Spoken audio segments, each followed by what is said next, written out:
কক্সবাজারের টেকনাফের পাহাড় ও সমুদ্রপথে বেড়েছে মানব পাচারকারীদের কার্যক্রম। এসব সংঘবদ্ধ চক্রের দৌরাত্ম্য থামাতে যৌথ অভিযান শুরু করেছে বিজিবি ও র্যাব। বিজিবি জানায়, সমুদ্র ও টেকনাফের কয়েকটি পাহাড়ে মানব পাচার চক্রের একাধিক আস্তানায় অভিযান চালানো হয়েছে। এ সময় উদ্ধার করা হয় মালয়েশিয়া পাচারের উদ্দেশ্যে আটকে রাখা ৮৪ জনকে। কক্সবাজার থেকে মশিদুর রহমান খোকনের তথ্যছবিতে ডেস্ক রিপোর্ট।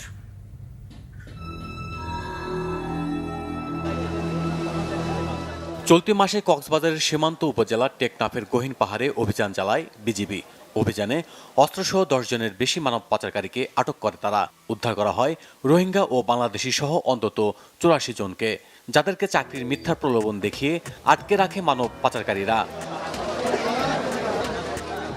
বিজিবি জানায়, গত ১৮ সেপ্টেম্বর টেকনাফের কচ্ছপিয়ার গহীন পাহাড়ে একটি আস্তানা থেকে নারী, পুরুষ ও শিশুসহ ৬৬ জনকে উদ্ধার করে নৌবাহিনী ও কোস্টগার্ড।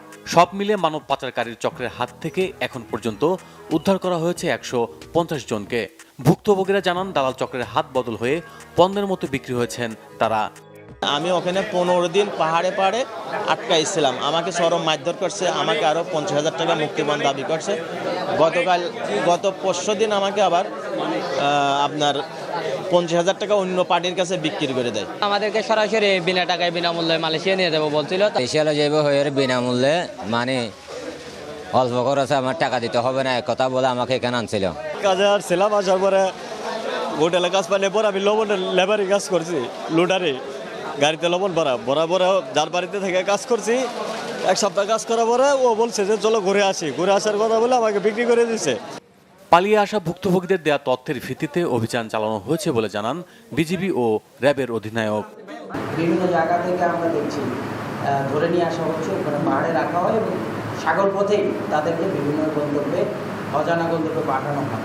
তো এই জায়গাটা নিয়ে আমরা কাজ করছি, সকল বাহিনী সমন্বিতভাবে নিজস্ব তথ্য উপাত্ত নিয়ে। এই অভিযানে শুধু অপরাধীদেরই ধরা হয়নি, অক্ষত অবস্থায় উদ্ধার করা হয়েছে পাচারকারীদের হাতে বন্দী অসংখ্য ভিকটিমকেও। এই আভিযানিক সাফল্য মানব পাচারকারীদের প্রতি একটি কঠোর সতর্কবার্তা। মানব পাচার রোধে আইন শৃঙ্খলা বাহিনীর তৎপরতা আরও বাড়ানো দাবি জানিয়েছেন স্থানীয়রা। Bangla vision news desk.